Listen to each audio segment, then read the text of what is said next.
Buenas tardes para todas las personas que nos acompañan en este último encuentro de Entre Voces, Encuentros sobre Análisis del Discurso, evento académico organizado por el área de lenguaje de la licenciatura en Literatura y Lengua Castellana del Instituto de Educación a Distancia de la Universidad del Tolima. En este encuentro nos acompaña la profesora de la Universidad de Puerto Rico, Doris Evelyn Martínez Vizcarrondo, con la conferencia Construcción Metafórica del COVID-19, una revisión de la prensa digital. La doctora Martínez es licenciada en Comunicación Pública y magíster en Medios de Comunicación por la Universidad de Puerto Rico, doctora en Filosofía y Letras por la Universidad Autónoma de Madrid. Es una investigadora pionera en el desarrollo del análisis del discurso tanto en su país, Puerto Rico, como en los demás territorios de América Latina y el Caribe.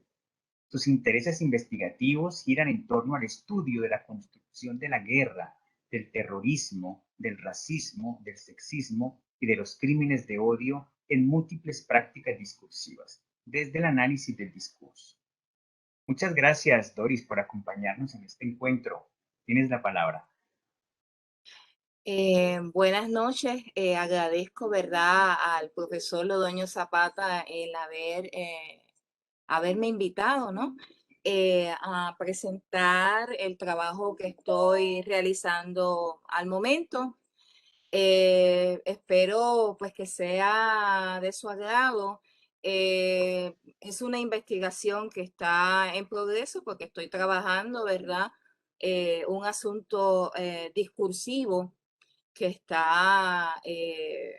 nos está ocurriendo, ¿verdad? Y que de una manera homogénea ha condicionado nuestras prácticas discursivas y nuestras prácticas sociales como tal.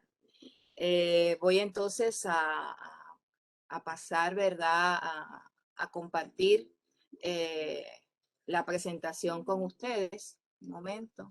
Y voy entonces a abrir la presentación.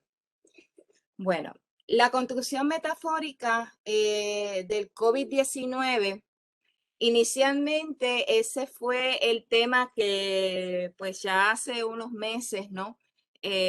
Oscar me pidió para compartir con ustedes, ¿verdad?, lo que yo estaba trabajando. No obstante, como sabemos los analistas del discurso, uno tiene una idea inicial de lo que está trabajando, de lo que va a trabajar, y de momento la muestra se impone.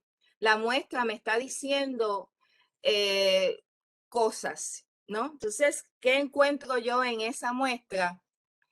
Encuentro uno de los tópicos más candentes durante los últimos meses, entiéndase, marzo del 2020 a marzo del 2021, en lo que se llama el caso del virus chino, una revisión del discurso racista, la enfermedad y los microrracismos hacia los asiáticos. ¿Mm? Eh, en esta presentación voy a dar mucha información porque para uno poder comprender o entender el contexto discursivo en el que el presidente o expresidente de los Estados Unidos, ¿verdad?, Donald Trump, habla sobre el virus chino y toda la controversia que se genera por parte de la prensa liberal, ¿verdad? Y prensa moderada también, y los diversos grupos, ¿verdad?, pro asiático-americano respecto a que generan un antidiscurso en el que le dicen al presidente Donald Trump que ellos no son un virus, ¿no?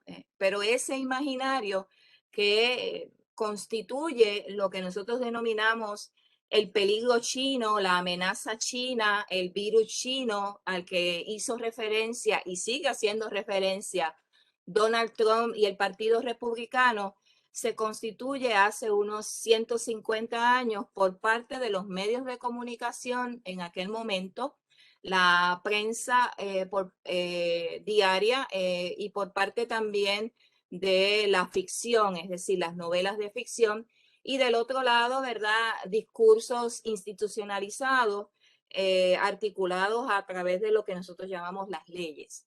Entonces, quiero pues hablar un poco de eso porque me parece interesante el hecho y que, claro, quizás la mayor parte de ustedes pues desconoce ese contexto discursivo.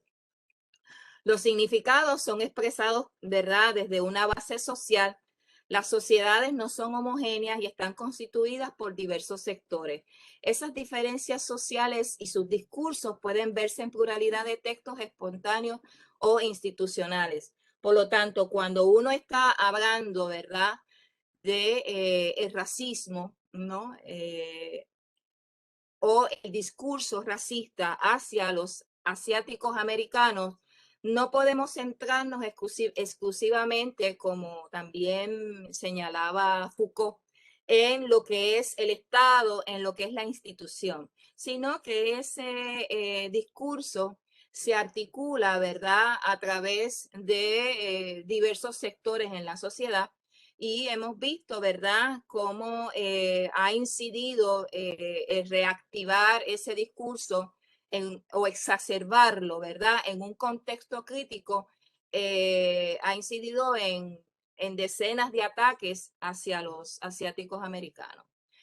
La construcción metafórica o el producir metáforas es una de las principales herramientas que los individuos y los grupos emplean en la construcción de significados. La metáfora es un mecanismo cognitivo lingüístico discursivo que empleamos para significar y categorizar nuestras experiencias.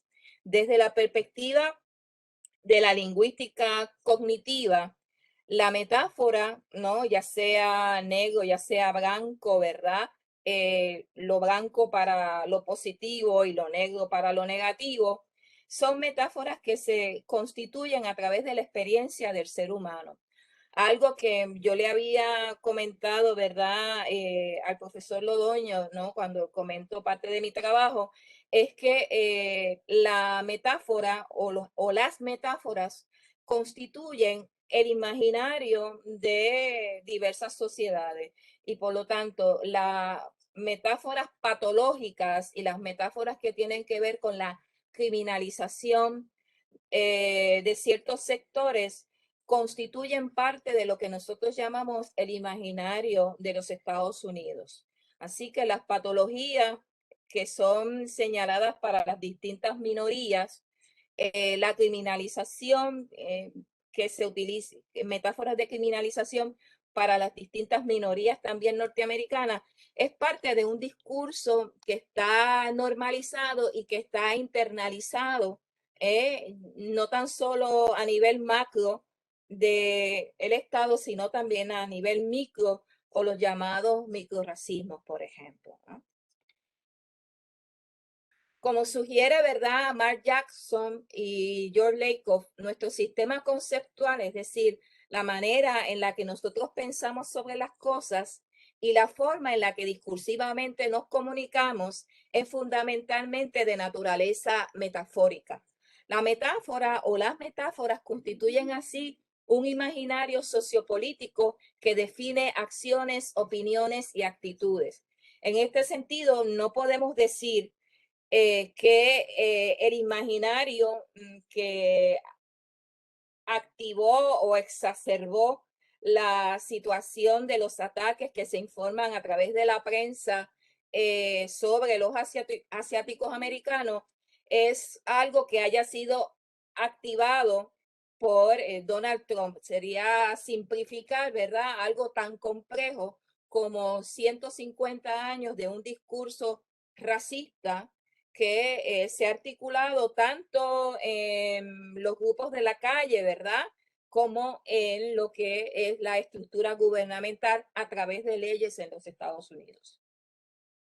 La ejecución del discurso mediante metáforas normalizadas en el imaginario popular no desaparecen, se activan y reactivan, sufren modificaciones y buscan otras formas. Dicha normalización que deviene en la familiaridad de representaciones o interpretaciones que constituyen un vehículo ideológico que permite persuadir a través de los procesos discursivos y de comunicación. Por lo tanto, el imaginario que se construye en los Estados Unidos sobre los asiáticos americanos en términos de amenaza, parte de ese imaginario es un conjunto de metáforas, ¿verdad?, que patologizan a los asiáticos. Algo que no sé si en sus países se usa, pero aquellos rasgos que son definitorios de lo que es la raza asiática se emplean para marcar enfermedad en los discursos. Es decir, por ejemplo, el amarillo o la piel amarilla implica enfermedad. Y se usa también el concepto de mongoloide, ¿verdad? Que es el concepto de la raza para hablar de las personas que tienen síndrome de Down. Entonces se asocia a normalidad en los discursos, ya sea del español de Puerto Rico por influjo de los Estados Unidos y en el mismo, ¿verdad?, Estados Unidos, el hecho de que los rasgos, ¿verdad?, eh, característicos asiáticos son asociados a anormalidades, ¿verdad?, en los discursos del día a día de la gente. Los ataques racistas hacia la comunidad asiática americana en el contexto del COVID-19 se incrementaron y se hicieron más visibles. Una de las cosas que yo exploré y sigo explorando en este trabajo es la invisibilidad de los ataques racistas y la invisibilidad de los ataques racistas hacia los asiáticos americanos, ¿no? Ustedes como lectores externos del periodismo norteamericano se darán cuenta que el espacio discursivo que ocupa los discursos antirracistas y los discursos racistas es espacio afro-norteamericano. Pareciera que fuera de ese espacio, ¿verdad?, de los afro-norteamericanos, con los últimos casos recientes, el mismo imaginario que nosotros tenemos, ¿verdad?, de la historia racista de los Estados Unidos, que siempre es en función de la esclavitud y en función, ¿verdad?, de eventos como el Ku Klux Klan, pues ha excluido otros grupos minoritarios, ¿verdad?, que han sufrido a su vez también un tratamiento racista que ha constituido, ¿verdad?, la construcción de una identidad siempre excluida, ¿no? En un trabajo que les voy a mencionar ahorita sobre un texto que se examina, ¿verdad?, la construcción discursiva de los japoneses como una forma de legitimar, ¿verdad?, su encarcelamiento. Es sumamente interesante porque la investigadora llega a la misma conclusión que llegué yo cuando me puse pues a examinar todos los cortes de periódico y a revisar la bibliografía sobre la comunidad asiático-americana en términos del contexto de racismo. Ella concluye, al igual que concluyo yo, que hay una invisibilidad de este sector, de este grupo, e incluso hay también escasez de trabajos que analicen, ¿verdad?, el racismo hacia este grupo eh, étnico, ¿no?, con la diversidad étnica que tiene. Y por lo tanto, otra cosa que acontece es que tampoco existía una ley sobre crímenes de odio, ¿no?, que definiera los ataques hacia los asiático-americanos como crímenes de odio. Es el contexto de la crisis del COVID-19 y los crímenes, asesinatos, ¿verdad?, en ascenso que y el acceso, ¿verdad?, que tienen las comunidades asiáticas ahora a ocupar espacios y quizás también el hecho de contrarrestar a los republicanos que Biden al final, ¿verdad?, luego de un año aprueba una ley que por primera vez en la historia se identifican los crímenes de odio hacia los asiáticos americanos y un espacio de protección y de procesamiento de este tipo crimen, ¿no? Entonces, de marzo a diciembre del 2020 se reportaron 2.808 denuncias sobre este tipo de ataque, 8.7 involucraron agresiones físicas y un 71% supuso acoso. Estos datos son de AAPA Hate. Esta es una organización dirigida a asiáticos americanos y también a aquellas culturas que son del Pacífico. Y es una página que usted puede entrar y hacer denuncia sobre si recibió, ¿verdad? Un ataque, ya sea verbal o ya sea físico, por su origen étnico racial. La prensa estadounidense critica, ¿verdad?, del presidente Donald Trump, la contraparte demócrata critica también las asociaciones asiático-americanas, también atacan, entonces indican, ¿verdad?, que desarrollan un antidiscurso en el que señalan que el virus chino o el Kung Flu expresado por el mandatario ha generado, ¿no?, una discusión en la que se señala, ¿verdad?, de que estos grupos dicen que ellos no son un virus, y la prensa norteamericana liberal que yo examiné, pues se encarga de asociar los ataques contra la comunidad asiático-americana con el discurso de derecho conservador de rasgos racistas, claro está, de Donald Trump y de los republicanos. No obstante, lo que yo planteo es que se dan dos cosas. Número uno, el hecho, ¿verdad?, de que hay una estrategia política por parte de la prensa que no favorece a Donald Trump.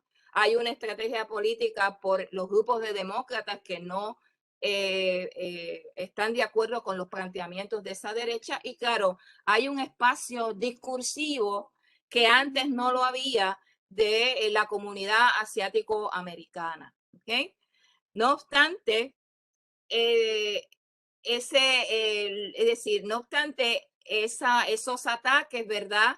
El generar un antidiscurso es algo novedoso, es parte de este momento. Es decir, que hace 150 años o en los últimos 150 años, la práctica del discurso político de los Estados Unidos ha sido homogénea, es decir, en términos de racismo, ¿no? Son los demócratas, ¿verdad?, los que despojan a los japoneses de su identidad como japoneses norteamericanos y los criminaliza para legitimar el hecho de colocarlos en un campo de concentración, y no lo hicieron, ¿verdad?, ni con los alemanes ni con los italianos, ¿no?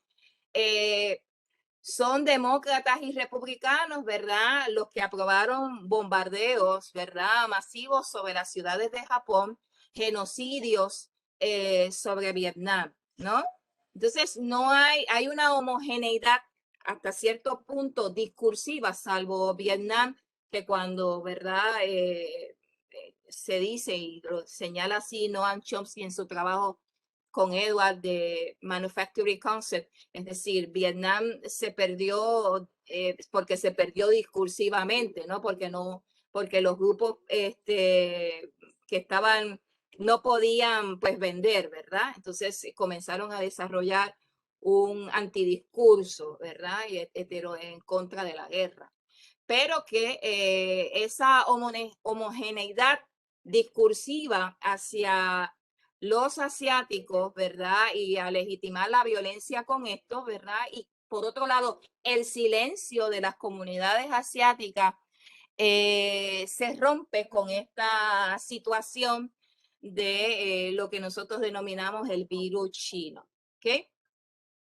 Así que el racismo, la violencia que explota por las calles de Nueva York, la matanza y asesinato, ¿verdad?, de 6, 7 mujeres, el hecho de que un hombre afro-norteamericano golpea a una anciana asiática en las calles de Nueva York, no podemos decir que es algo provocado por Donald Trump, ¿no? Podemos decir que si él activa quizás, ¿verdad? Esos elementos no discursivos de ese odio hacia lo asiático americano, pero es algo que ha estado presente en los últimos 150 años, tanto en los discursos de la gente de calle como en todo aquel producto, ¿verdad? Discursivo del Estado y de los medios de comunicación también. ¿Okay? La pandemia del COVID-19 y su llegada a los Estados Unidos, por lo tanto, nos permite examinar cómo el discurso del presidente Donald Trump reactiva el sistema metafórico constituido por el discurso racista de la prensa y del gobierno de los Estados Unidos, que en los últimos 50 años, 150 años, para representar el virus como un virus chino y como consecuencia patologizar, racializar a todo aquel que contenga rasgos asiáticos como una enfermedad y una sola raza. Donald Trump y el Partido Republicano de manera reiterada y a través de su cuenta de Twitter, sus conferencias de prensa y la campaña de reelección definía al COVID-19 como el virus chino o el Kung Flux, ¿verdad? Haciendo referencia a la serie de Kung Fu, ¿no? Que pues es la presentación de un chino americano que generó mucha controversia en aquel momento porque el papel se lo iban a dar a Bruce Lee, pero Bruce Lee era pues muy chino y así pues se lo dieron a David Carradine, ¿no? Toda la historia, ¿no? En ese momento.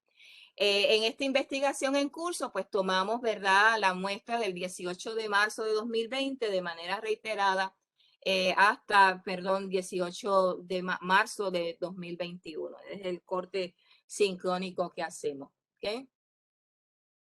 La aparición del coronavirus o el COVID-19 y su extensión fuera de las fronteras asiáticas nos permite examinar cómo los medios de comunicación tradicionales y virtuales construyen de manera particular a dicho virus.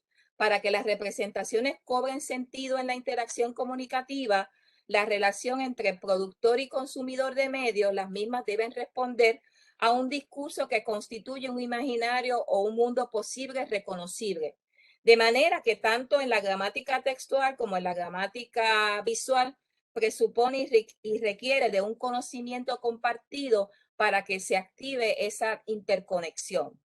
Los constructos discursivos que se generan sobre el COVID-19 es una plaga china, los chinos son una enfermedad, son unos demonios, el control de la peste, la criminalización, demonización y patologización de los infectados ya es harto conocido por los consumidores quienes lo identifican y modifican según su comportamiento, ¿no? Es decir, que por lo tanto, cuestiones que tienen que ver con visiones o estereotipos raciales hacia otros sectores, la visión de los asiáticos como enfermedad, la visión de los asiáticos como poca gente poco aseada, de los asiáticos como una amenaza militar de destrucción de la infraestructura de los Estados Unidos, no deviene exclusivamente del discurso de Donald Trump, sino que es parte de lo que es el imaginario del discurso de los Estados Unidos, ¿no? Todos conocemos el significado principalmente de lo que es una plaga a través de los medios de una epidemia como Walking Sun, Nation Seed, entre otras, es decir, los zombies. En los zombies, ¿verdad? Personas que son enfermas y cómo la enfermedad, la patologización despoja a esos individuos de su identidad humana, ¿no? Y los constituye como infectados y normaliza su eliminación y su violencia y la violencia hacia ellos, ¿no? En el caso de Puerto Rico, voy a hacer un comentario breve que no tiene que ver con los chinos. Se está dando, y no sé si en sus países se está dando, un proceso de criminalización de las personas que optan por no vacunarse. Y ese proceso de criminalización se ha articulado a través de las decisiones del gobernador y posiblemente a través de leyes, ¿no? Restringiendo restringiendo el espacio físico, el espacio de movimiento de cada uno de aquellos que no está vacunado. Y por lo tanto también tenemos la llamada marca visual. No quiero decir una marca de identidad quizás puede ser percibida como negativa, ¿no? Que para poder uno entrar a cualquier lugar, pues tiene que tener el pasaporte. O sea, nosotros tenemos un pasaporte de movilidad y el pasaporte de movilidad es que tú estés vacunado. Si tú no estás vacunado, no puedes entrar a ningún lado y no puedes recibir servicios, ¿no? Solamente si vas al supermercado. Entonces, hay un proceso de un debate, ¿no? De los vacunados y los no vacunados sobre la construcción o la representación del que no se vacuna como un antisocial o como un criminal, ¿verdad? Y volviendo acá, los medios examinados en versión digital, tenemos la versión digital de los medios tradicionales, radio, prensa y televisión, y también utilizamos redes sociales en español y en inglés. Entre ellos, ¿verdad? Está The New York Times, la versión digital de ABC, de BBC, La Voz de América, ¿verdad? La estación de radio, NBC y Twitter. Entonces ahí vemos, ¿verdad? Que hay medios moderados, conservadores y medios bastante liberales, ¿no? Existe un grupo definido, ¿no? Y que responde a una ideología de los grupos de élite, provoca la normalización mediante la naturalización de metáforas de enfermedad y muerte cuando a las minorías se refiere. En este sentido, es normal, según las metáforas de muerte reproducidas e internalizadas gracias a las imágenes fotográficas, a las noticias construidas por los medios de comunicación social, que las minorías se presenten como una homogeneidad atada a la fatalidad, ya sean muertos por un policía por asfixia, atropellados o ahogados, miles de muertos por un grupo que se unen a un imaginario normalizado de millones de muertos de hambre, de millones de muertos por la violencia. La identidad del chino, del negro, al igual que la del indio o la del árabe, como indica Edward Said en su trabajo de orientalismo, es producto de una construcción discursiva de carácter histórico en la que las diversas élites políticas imperialistas, españoles, franceses, británicos, han destacado la no humanidad e incompetencia de estas razas y sus grupos étnicos, con el fin de explotarlos como fuerza de trabajo e invadir sus territorios. Los asiáticos, explotados como mano de obra barata a finales del siglo XIX, están insertos en un discurso que marca metáforas patológicas, demonizaciones, racializaciones que los expulsa y marca como extranjeros. Uno de los asiáticos comienzan a llegar, ¿verdad?, en la segunda mitad del siglo XIX a los Estados Unidos, guiados por los cuentos de la fiebre del oro. Y por otro lado, una vez que llegan y debido a que las condiciones en China empeoran, comienzan a trabajar en el ferrocarril y entonces son manos de obra barata. Y de manera paralela se genera un antidiscurso, perdón, antiasiático, en el que vemos, ¿verdad? Uno de los ejemplos de la publicidad de un jabón que se estaba publicitando allá en el 1886, donde está, ¿verdad? El hecho de, en esa época, de suspender la migración de los chinos o la migración china a los Estados Unidos y de expulsar a los chinos a su tierra de origen. Entonces eso lo recoge, ¿verdad? Este anuncio con el tío Sam, ¿verdad? Tiene la ley, ¿verdad? Que es la que está, la que tiene en la mano, donde se señala que ya se prohíbe, ¿verdad? La migración de personas que procedan de China. Así que la crítica que plantean las noticias referente al virus chino está enmarcado en un círculo de discursos de poder. Destacamos la reactivación de la metáfora patológica que critica la prensa examinada. El religioso Jeep Juper popularizó la racista y con desconocimiento de la cultura oriental de las novelas asiáticas, en la que se marcaba la metáfora de la amenaza amarilla, una cultura sin moral ni virtud dedicada a la destrucción. Lo que acontece a finales del siglo XIX y principios del siglo XX en la prensa de los Estados Unidos es que se da la llamada novela de la fantasía o novela de los mundos fantásticos. Qué sé yo, lo que conocemos ahora como los cómics de Marvel o los webtoons, ¿verdad? De este mundo fantástico.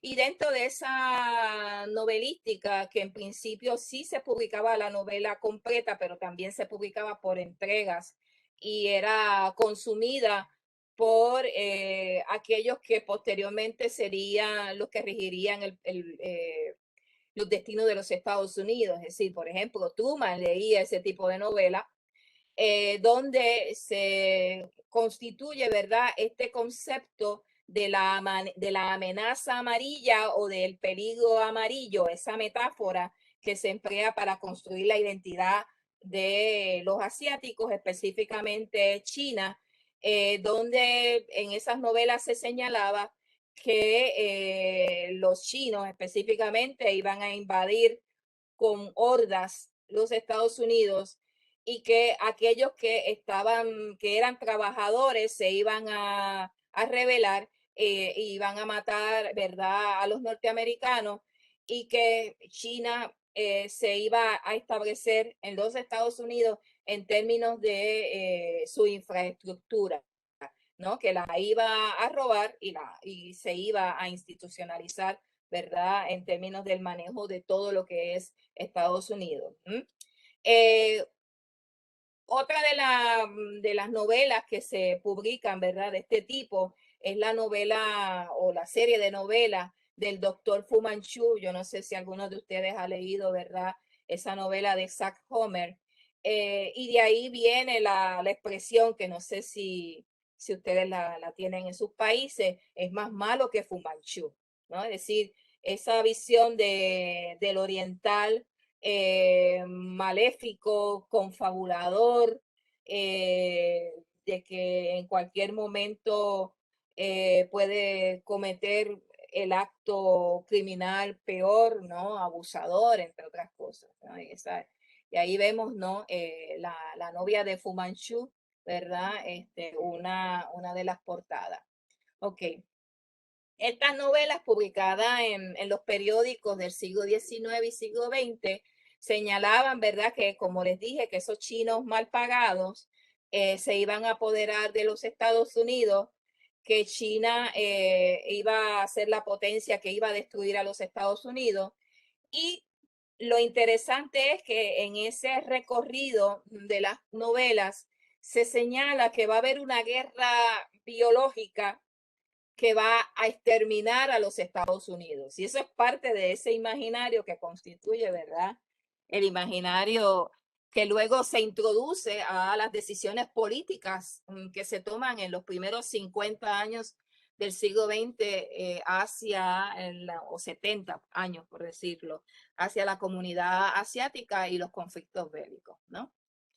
Este imaginario, construido por la literatura y el racismo, provocó la aprobación del Acta de Exclusión de 1882, que prohibía la migración china a Estados Unidos. Dichas novelas sobre el peligro amarillo presentaron la superarma, es decir, el bombardeo sobre ciudades asiáticas. El trabajo, pues, H. Bruce Franklin es el autor de ese trabajo. Y claro, es evidente que los bombardeos sobre las ciudades japonesas por un lado y los bombardeos, ¿verdad?, de envenenamiento que se dan durante la guerra de Vietnam, pues responden a ese imaginario que está constituido, ¿verdad?, en el discurso mediático eh, norteamericano. ¿Eh? Bueno, aquí tenemos otra de las novelas que se llama The Yellow Danger de Shield. Y en esa, pues ven la portada, ¿no? Donde está el chino, ¿verdad? Con esos rasgos imperiales, ¿no? Para apoderarse del mundo civilizado, de la democracia, en términos de la articulación de toda su infraestructura. Y claro, eso les deja mucho a ustedes entrever, pero pensar, bueno, es que hay algo similar que está ocurriendo al presente, posiblemente, donde, donde China está o constituye el inversor principal de la infraestructura de América Latina y de países africanos, por ejemplo, ¿no? Entonces hay un mapa que circula por ahí, por el Facebook, en donde China se ha convertido en en el inversor principal de infraestructura en el mundo. Y claro, este imaginario del peligro, la amenaza amarilla, deviene también con las discusiones que hay sobre el espionaje tecnológico.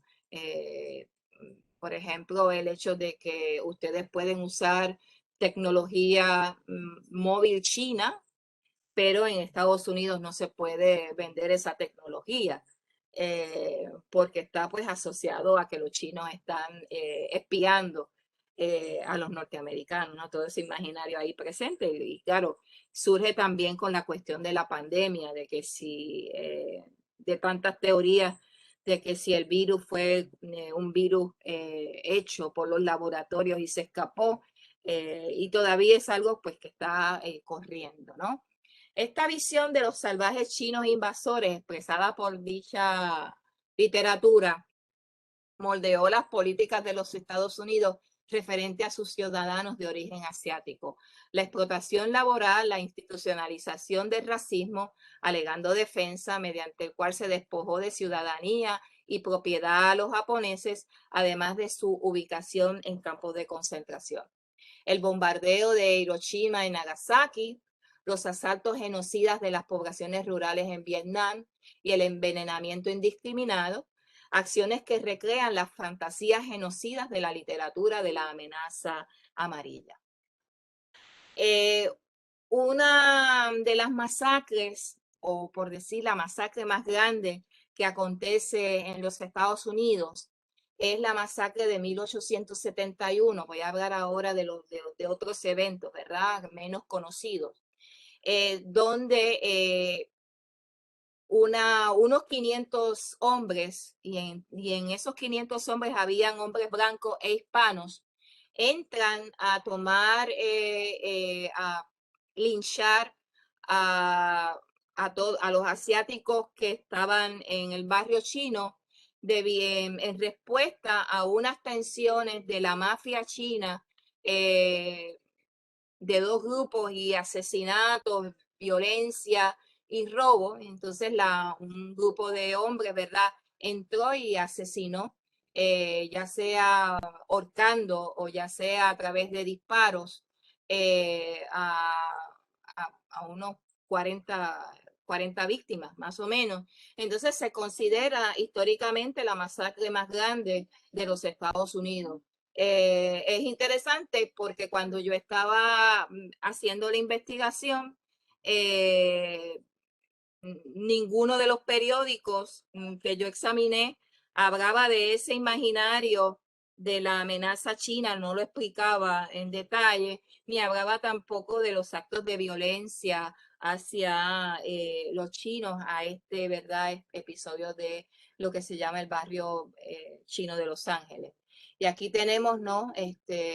La evidencia de algunos de los asesinados, ¿no? Por las turbas en el momento que entraron al barrio. Ok, déjenme ver. Ok, aquí tenemos, ¿verdad?, los campos de concentración. japoneses, ¿no? Y poco se conoce, salvo algunos artículos de la década de los 90 que comienzan a examinar, ¿verdad?, los textos del ejército de los Estados Unidos, los textos también del Senado y del Congreso de los Estados Unidos referentes a este oscuro episodio, ¿verdad?, de la historia de los Estados Unidos. Entonces, lo que había una censura extrema en la que no se sabía qué era lo que estaba pasando en los campos de concentración y tampoco la comunidad sabía, ¿verdad?, las vistas o las decisiones que se tomaban. Y cuál era el proceso, ¿no? Lo que se puntualiza es que cuando se hacen unas vistas para evaluar si los japoneses representan un peligro para los Estados Unidos o no, las órdenes para colocar a los japoneses en los campos de concentración ya estaban circulando según la literatura que yo revisé.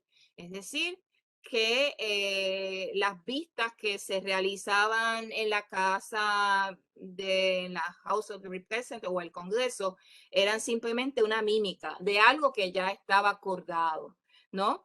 El hecho de desconstruir, ¿verdad?, la identidad de un individuo y por lo tanto señalar que no son ciudadanos americanos, señalar que son japoneses, ¿no? La racial, presentarlos como una raza y por lo tanto despojarlos, ¿verdad?, de su identidad como ciudadano americano, de sus derechos como ciudadano americano, de sus propiedades e internarlos en campos de concentración, ¿no? Y aquí tenemos, ¿verdad?, otra imagen, ¿no?, de los campos de concentración en California. ¿Ok?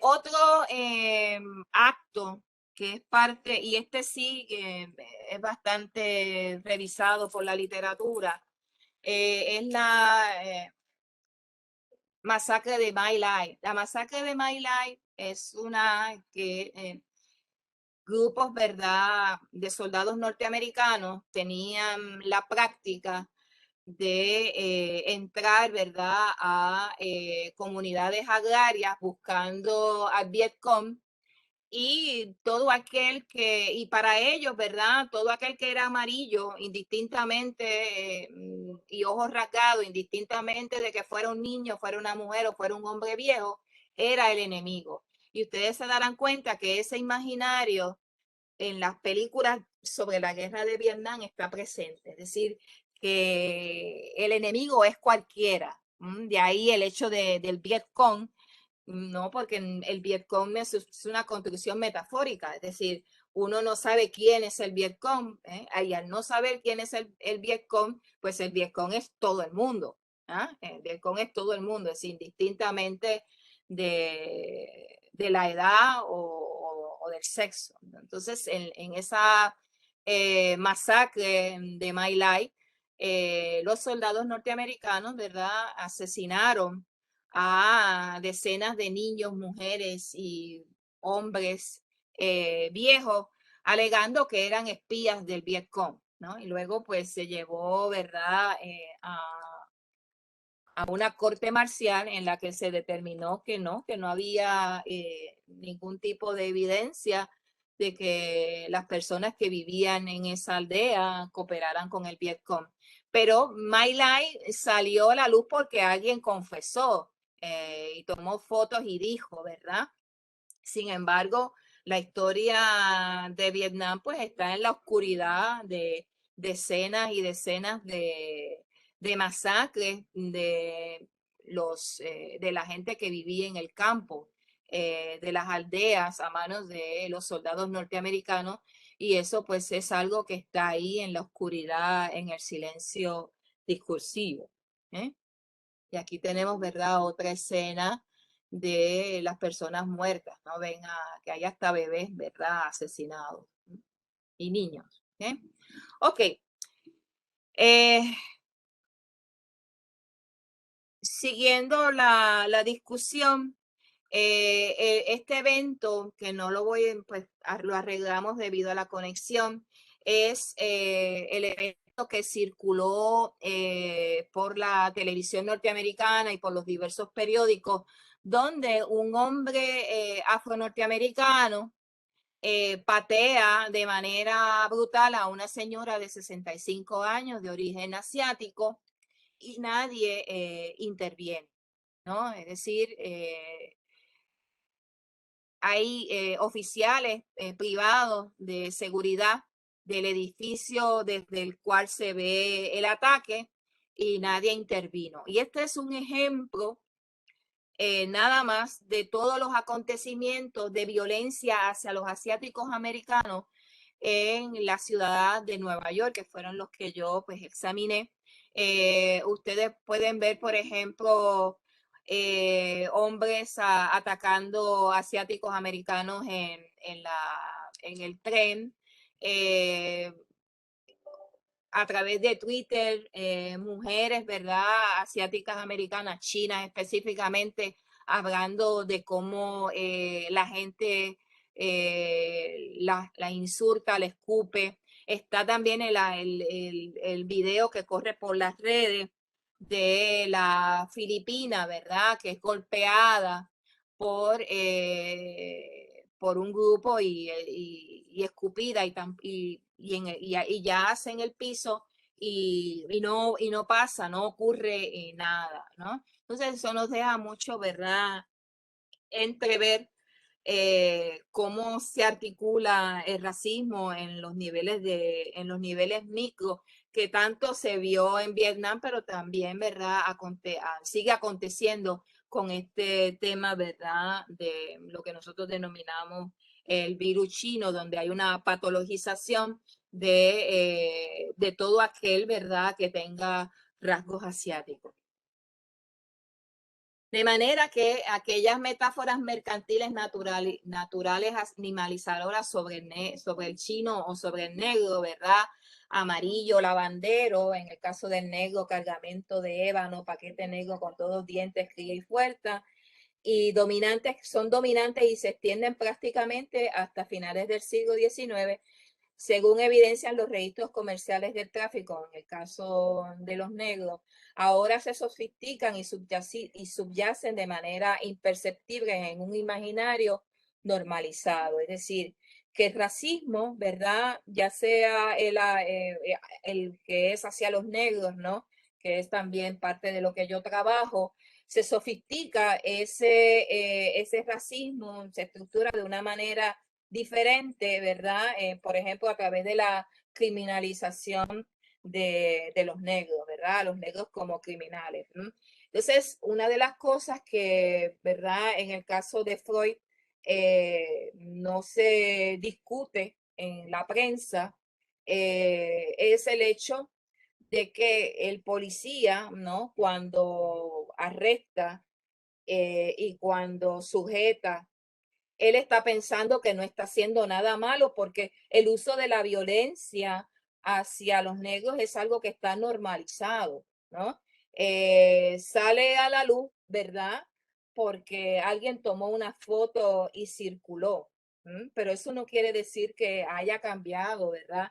Esa metáfora de la criminalización o de la animalización del negro, ¿no? En el asiático chino es una amenaza a la economía, es un animal atado irremediablemente por su naturaleza a la enfermedad, al desastre, al hambre, a la pobreza. El chino es un traidor que nos enferma, que nos destruye, ¿no? No es una acción racista que se quede en la institución, es decir, el discurso racista no se queda en la institución. El racismo pulula por las calles, ¿no? El racismo se gestiona en cada una de las personas. Es preciso entonces examinar cómo esas metáforas constituyen ese discurso de muerte y enfermedad que detona la violencia. Este imaginario, constituido y mantenido casi exclusivamente por los medios de comunicación, articula el discurso de sujeción y dominación que, si bien se ha articulado en contenido, se mantiene vigente. Discurso que establece dicotomías excluyentes, Oriente-Occidente, ricos-pobres, blancos, comunistas, demócratas, clasifica y contrasta en términos de racionales civilizados, adultos a las élites dominantes e irracionales, salvajes, infantiles a los grupos marginados. Los dos trabajos que yo examiné para esta presentación son los de Franklin, The Super Weapon and the American Imagination. Ese trabajo yo en principio lo usé en mi tesis doctoral cuando hablé de la construcción del enemigo árabe, ¿verdad? La construcción del terrorista. Y hago pues un trabajo muy interesante, el hecho de cómo se criminaliza al otro en términos de señalar que es una raza distinta y que es un grupo cultural distinto. Incluso lo hacen con los británicos y con los alemanes, ¿no? Entonces, cuando hablan de los alemanes, el concepto de alemán es como la raza, ¿no? Habla de esa raza. Cuando hablan de los británicos en el momento, ¿verdad?, de la novela del conflicto de Gran Bretaña, ¿verdad?, durante la Guerra de Independencia, pues ese imaginario del británico como algo externo, ¿no? Como la raza británica, cuestión que sigue siendo, ¿verdad?, estando presente en el discurso de los Estados Unidos. El otro trabajo que yo pues les recomiendo a los estudiantes que lean, si se interesan por este tipo de tema, es el de Discourse of Official Violence, que aparece en Discourse and Society, y es uno de los pocos trabajos que examina el uso, ¿verdad?, del discurso o la ejecución del discurso para construir las identidades, ¿no? Y claro está, para legitimar las acciones de violencia, ¿no?, que se articulan a través de las leyes. Es decir, cómo la violencia del discurso oficial de los Estados Unidos se articula a través de aquello que se supone que no sea violento, que son las leyes, ¿no? Y es un trabajo muy interesante, que pueden entrar aquellos que no tengan acceso porque su biblioteca no lo tiene, a través de Gstore lo pueden conseguir, por lo menos leerlo. Es un trabajo muy interesante y es de lo poco que hay. Ok, en cuanto a la metáfora, y tengo entonces que avanzar porque me he extendido. Conceptualmente está el trabajo de Vico, ¿verdad? Donde Vico habla sobre que las metáforas son una forma de organización social y es a través del cual se articulan el mundo de las naciones, ¿verdad? Chilton, que es otro de los investigadores, ¿verdad?, que surge con el trabajo de la metáfora política en la década de los 80 del siglo pasado, sobre todo finales de la Guerra Fría, señala, ¿no?, que el discurso político es altamente metafórico, ¿no?, y que la constitución de la mente humana es metafórica. La metáfora, como les dije, es un proceso de comprensión o entendimiento, un proceso mediante el cual los individuos y los grupos interaccionan y producen la sociedad misma. ¿Okay? Aquí, pues, hablo del trabajo de Jean Baptiste, pero otro de los trabajos que puedo destacar es el trabajo de Susan Sontag, la enfermedad que él habla sobre el SIDA y el cáncer, habla de la metáfora patológica y hace un ensayo muy interesante de cómo políticamente se ha empleado las metáforas patológicas para legitimar, ¿verdad?, el exterminio, la exclusión del otro, de las minorías. Entonces toma, ¿verdad?, el ejemplo de cómo pues, el discurso nazi utiliza la metáfora de la patologización, construye a los judíos como una enfermedad venérea que había que exterminar y toda esa metáfora higienista de limpieza que ellos utilizan para legitimar, ¿verdad?, el exterminio. ¿Okay? Las metáforas no solo contribuyen a la construcción del mundo social y político, sino que también son parte de la interpretación de estos problemas. Se construyen mediante metáforas dominantes que tienen un efecto normalizador, es decir, que a través de las metáforas se explica el porqué de las cosas, entre comillas, y se normalizan, ¿no? Y esa pues quizás sea una de las consecuencias más peligrosas. Ok, y brevemente, tenemos la metáfora de la racialización. La metáfora de la racialización es aquella donde un grupo étnico se representa como una raza, ¿no? Por lo tanto, en su momento, los japoneses se presentaron como una raza durante la Segunda Guerra Mundial. Y cuando se presenta como una raza, eso legitima el hecho de que no son americanos, son japoneses, ¿no? Se utiliza la racialización para decir esos no son ciudadanos norteamericanos a pesar de que no tengan ningún vínculo con Japón, pero pertenecen a una misma raza, esa raza japonesa, y por lo tanto tienen, ¿verdad?, las mismas maldades, ¿no?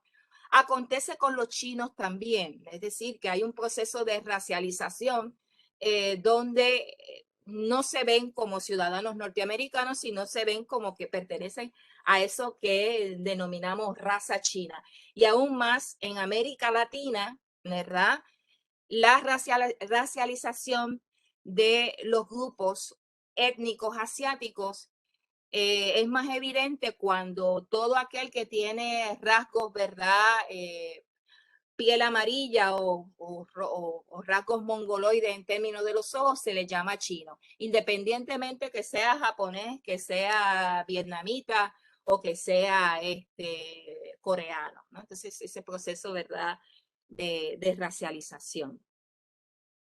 ¿Okay? La metáfora externa de la especie, si bien los negros, los blancos y los demás son miembros de la misma especie, eran diferentes debido a su contexto. Okay. La metáfora de la especie, ¿verdad?, es una metáfora que se ha empleado para construir las identidades de los grupos humanos, ¿verdad? Es decir, que una especie tomado, ¿verdad?, esa metáfora del mundo de las ciencias naturales, ¿verdad?, de los animales, y se aplica a los seres humanos. Y entonces hay dos teorías. Está la metáfora externa, en la que se señala, ¿verdad?, que si bien todos somos iguales, la raza humana es una, entre comillas, la especie es una, estamos condicionados por el contexto. Y eso es un concepto que desarrollaron mucho los empiristas. Entonces, por eso es que, por ejemplo, los sajones, ¿verdad?, dentro de su imaginario, son gente de avanzada porque el contexto los ayudó a ser gente de avanzada. En el caso de los africanos, pues no son gente de avanzada, no tienen esa inteligencia porque el contexto no se lo permite, ¿no?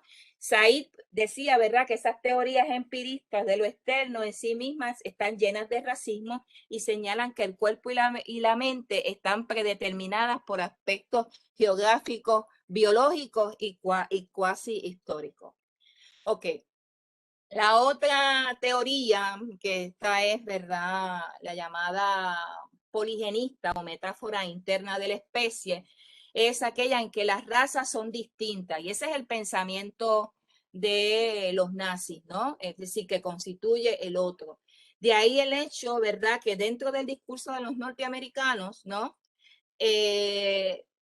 los chinos, ¿verdad?, los asiáticos, no son ciudadanos norteamericanos, son otra cosa, ellos están ahí. Los puertorriqueños no son ciudadanos americanos, no son americanos, son otra raza, es otra cosa que está ahí. Incluso aquellos grupos que son blancos, entiéndase los irlandeses, los mismos escandinavos, ¿no? Desde esa perspectiva, no son blancos, esos pertenecen a otra raza y es la construcción del otro. Es decir, no importa el contexto, y entonces eso está atado al hecho de que en esa metáfora se presenta, no importa el contexto de su naturaleza, será la misma. Es decir, que los negros, los asiáticos y los judíos están dominados por elementos internos de comportamiento, que no importa que esté en China o esté en el barrio chino, se comportan de la misma manera, ¿no? Porque eso es innato en ellos, ¿verdad? Y eso era una de las cosas que decían los nazis, ¿no?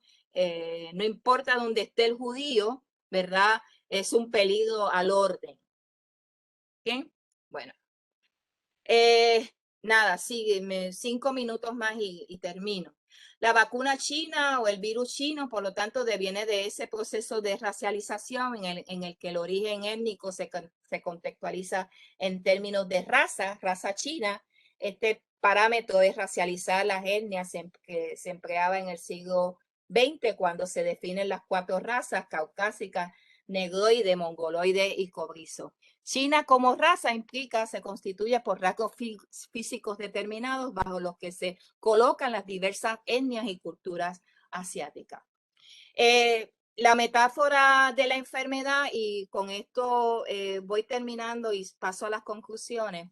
La metáfora militar aparece en el discurso médico allá para 1880, cuando se identificaron las bacterias como agentes patógenos que invadían o infiltraban el cuerpo. Los médicos toman los vocablos militares para transformar su tratamiento. Es decir, que los dos campos semánticos, el campo militar y el campo de la medicina, se constituyen en discursos dominantes a finales del siglo XIX, donde se dan las nuevas repúblicas, ¿verdad? Por un lado, y donde por otro se dan parte de los grandes descubrimientos de la medicina. Y entonces muchos conceptos, ¿verdad?, que son del campo militar pasan a ser del campo de la medicina. Por ejemplo, en el caso de un virus, ¿no? El virus invade las defensas,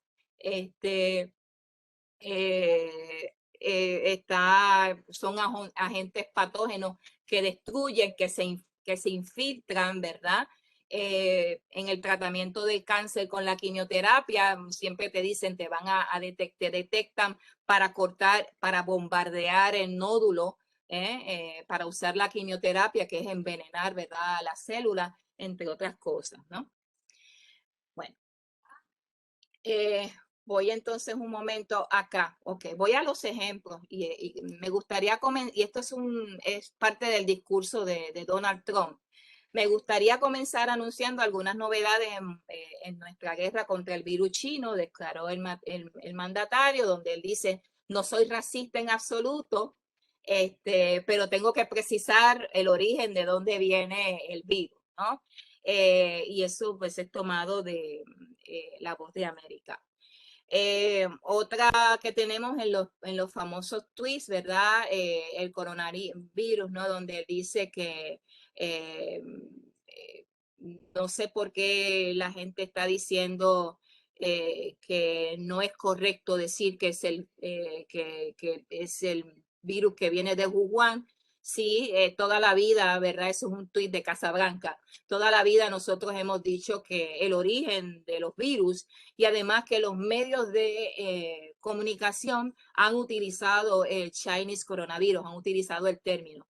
Pero hasta cierto punto tienes razón, porque si uno hace un examen de antes de la controversia, es decir, muy a principio de la epidemia, los medios de comunicación hablaban de el coronavirus chino y decían el coronavirus chino. Y otros tipos de virus relacionados con el SARS también se decía el virus chino, ¿verdad? ¿Ok? Y volvía, ¿no? I always treat the Chinese virus, no sé, from the beginning, ¿verdad?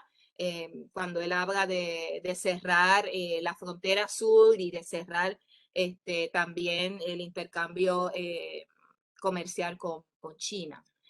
En esta me interesó mucho porque si bien yo no lo menciono en la teoría, hay una personificación del virus, ¿no? De las pocas que encontré. Vencí este loco y horrible virus de China, ¿no? Hay una personificación que viene, ¿verdad? De ese sentido, ¿no? De la anormalidad y de la deshumanidad de ese imaginario sobre los chinos.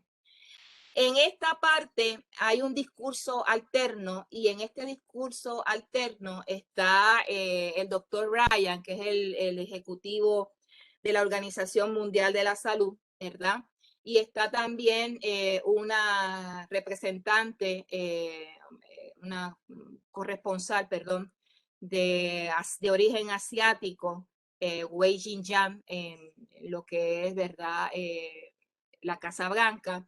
Y está también el director del Centro de Control de Enfermedades, ¿no?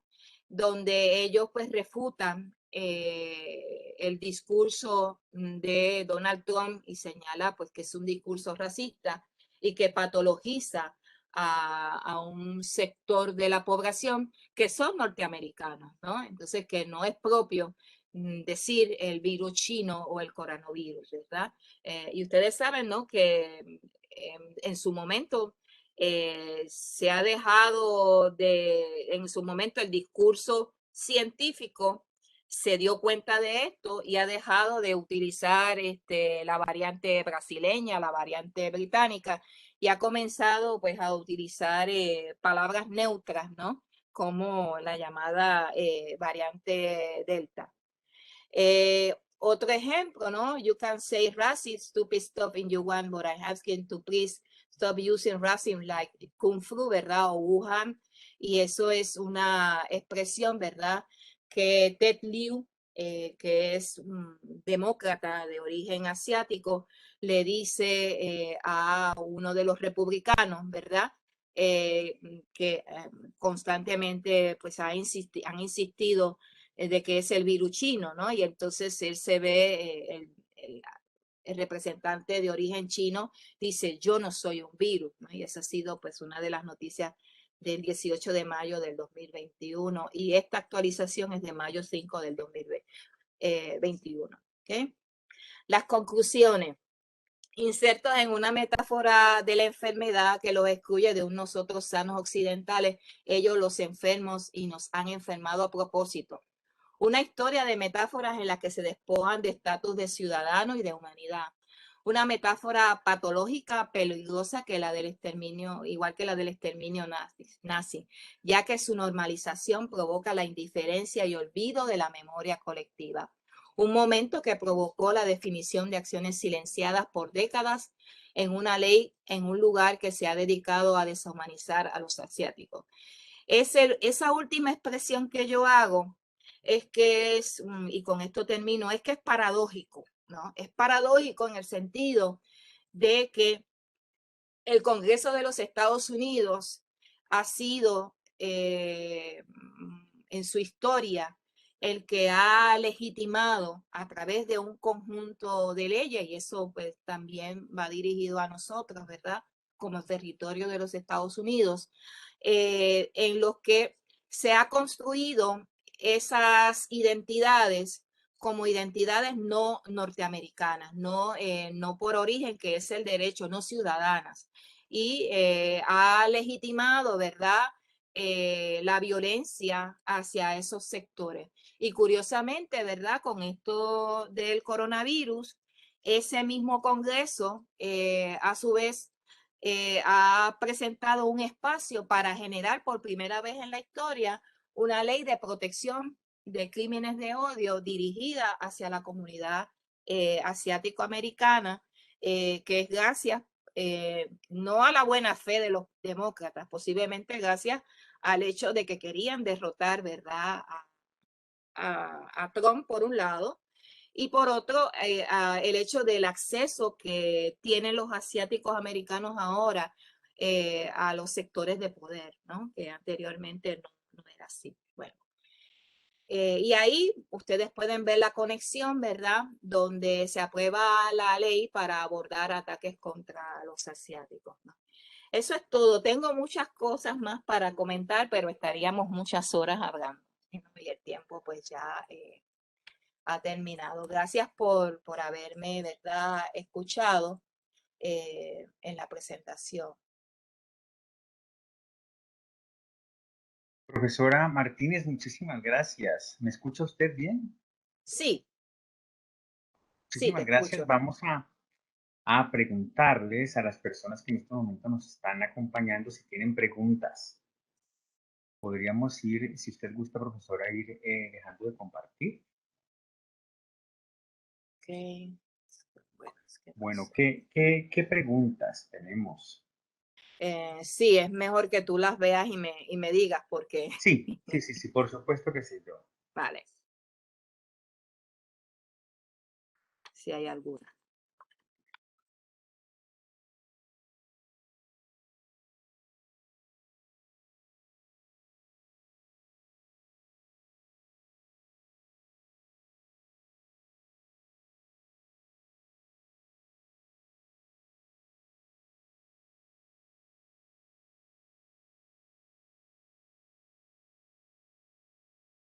Bien, ¿qué preguntas tenemos? Bueno, te agradecen, las personas que están conectadas te agradecen por este análisis tan interesante. Tenemos personas de Puerto Rico, personas de Argentina, colegas de Colombia, que están todos muy interesados por tu análisis y te felicitan. ¿Sí? Gracias. Bien. Doris, el asunto de las metáforas es muy interesante, ¿sí? Y esta presentación nos ha permitido también evidenciar que hay múltiples teorías que permiten abordarla. En una conferencia pasada se abordó la metáfora desde la perspectiva semántica, ¿cierto? Hoy tú nos muestras otra perspectiva también muy potente desde la lingüística cognitiva, ¿sí? Que Sí, permite, obviamente, entender la metáfora no únicamente como un recurso, digamos, en retórico, literario, como comúnmente se concibe, sino como una marca, un rasgo exclusivo, un proceso cognitivo que en últimas, como tú planteas, edifica la sociedad, ¿cierto?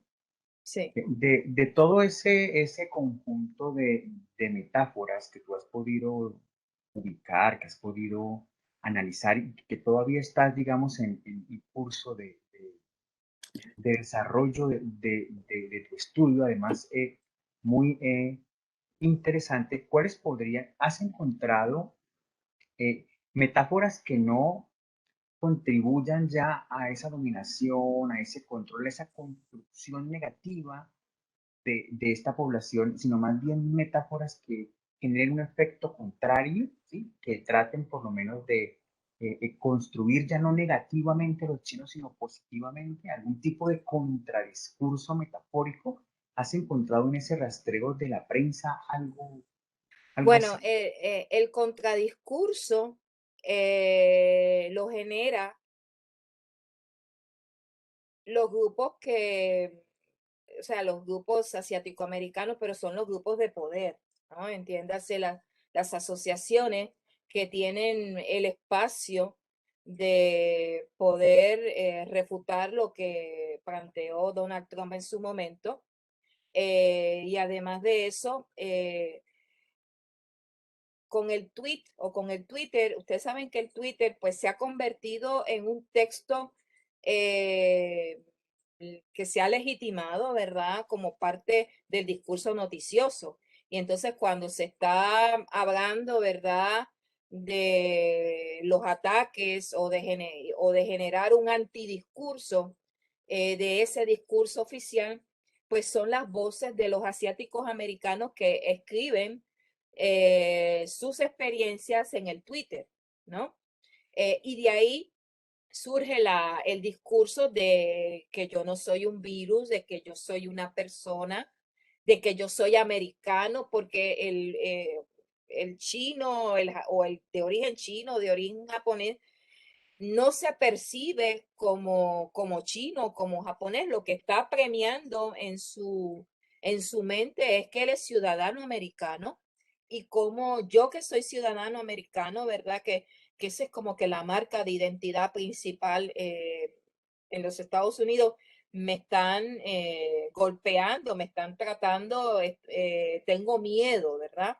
Pero al mismo tiempo, y esto es algo que yo no discutí en la presentación, se construyen por lo bajo metáforas de la víctima y el victimario. Y esto procede del discurso periodístico como tal, no del discurso de los tuits o de algún político. Siempre que se habla de la víctima y la víctima como metáfora asiática, es aquella víctima que no denuncia, ¿no? Cuando uno piensa en un asiático como víctima, es que no denuncia, que tiene miedo, que es una comunidad cerrada, ¿ah? Y por lo tanto no se pueden determinar si es un caso de odio o no, por eso, ¿no? Esa es la construcción de la víctima. En la cuestión del victimario, no podemos decir que Trump es el victimario, porque Trump lo que hace es, pues, produce un discurso. El victimario es el agente de la acción, ¿no? Y curiosamente, los agentes de la acción no se pueden identificar con un grupo particular. Es decir, tú no puedes decir que son los del Ku Klux Klan, cosa que en el discurso antiguo norteamericano de la década de los 60 era claro, ¿no? Que era la gente del Ku Klux Klan la que acababa con los afros. En el caso de la ciudad de Nueva York, pues podemos decir que la policía hay una visión de que es el victimario de estas comunidades afro-norteamericanas. Pero en el caso de los asiáticos, el victimario son individuos. Puede ser un afro-norteamericano, puede ser un hispano, puede ser un yemenita. Y entonces aquí es interesante porque se da los dos conceptos que habla Teun Van Leeuwen, la particularización y la generalización. Es decir, que siempre, por ejemplo, de los pocos victimarios que yo pude identificar en la muestra eran victimarios por nombre y apellido, ¿no? Uno era hispano y el otro era yememita, ¿no?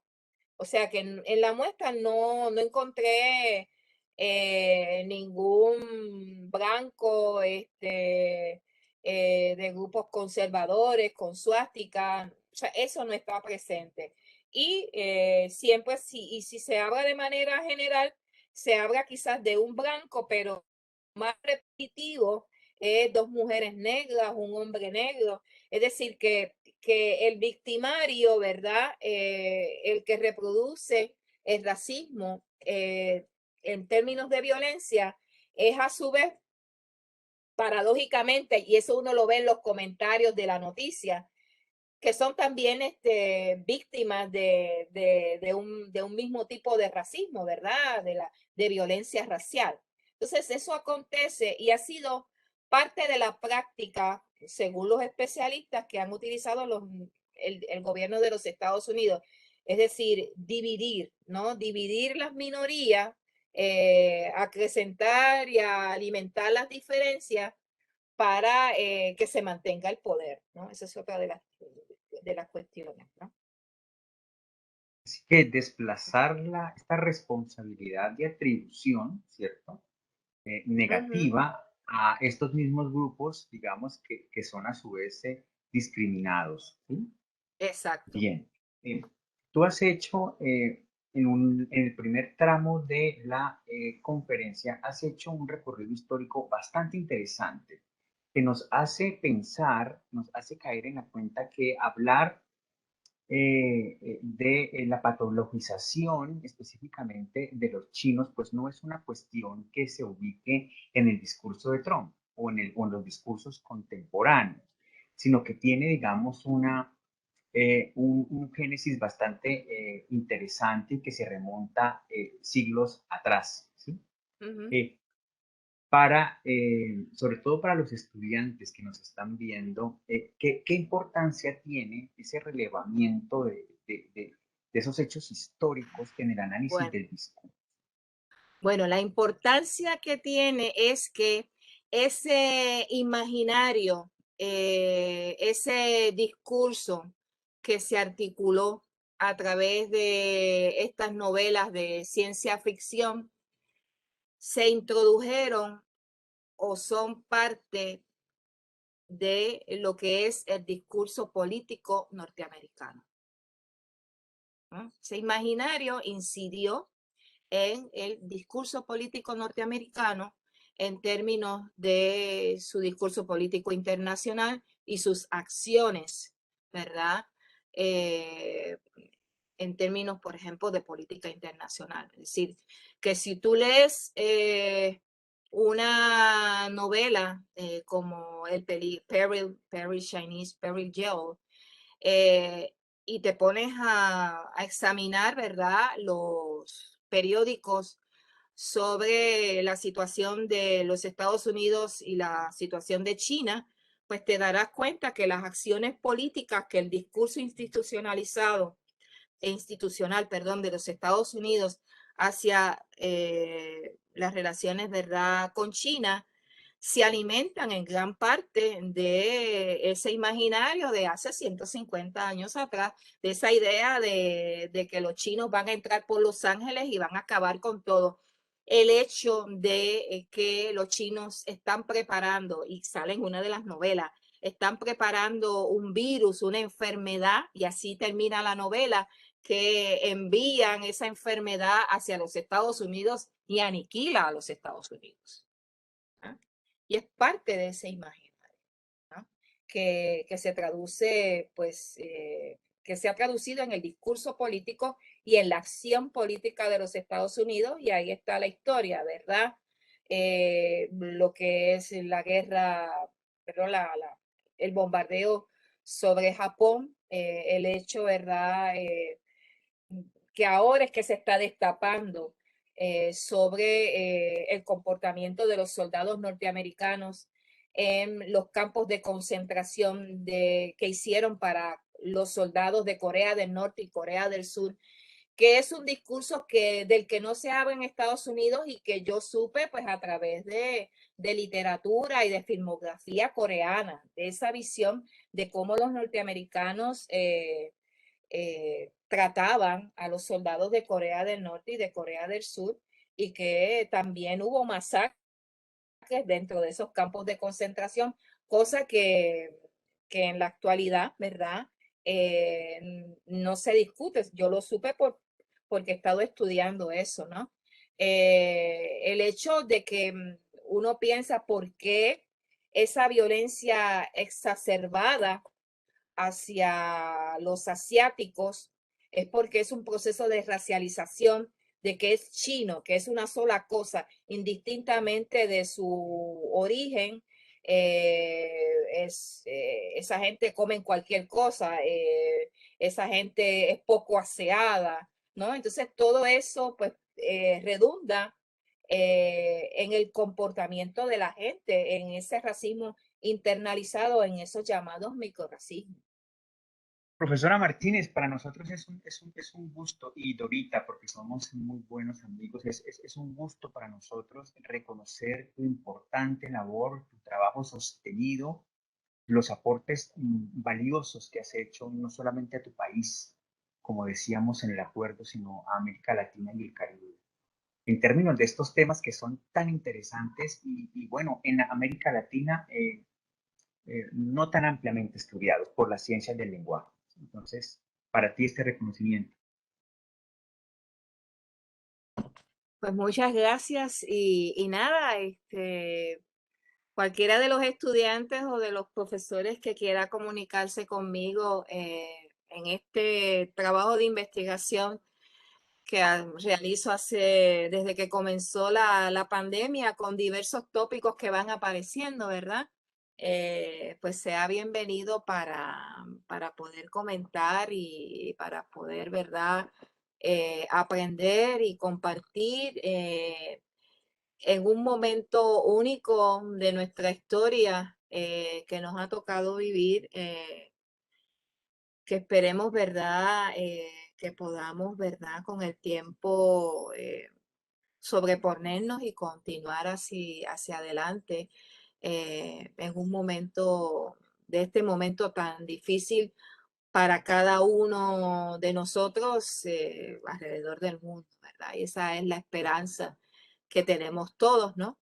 Y muchas gracias por todo. Y sé que es un gran sacrificio por parte de todos, ¿verdad?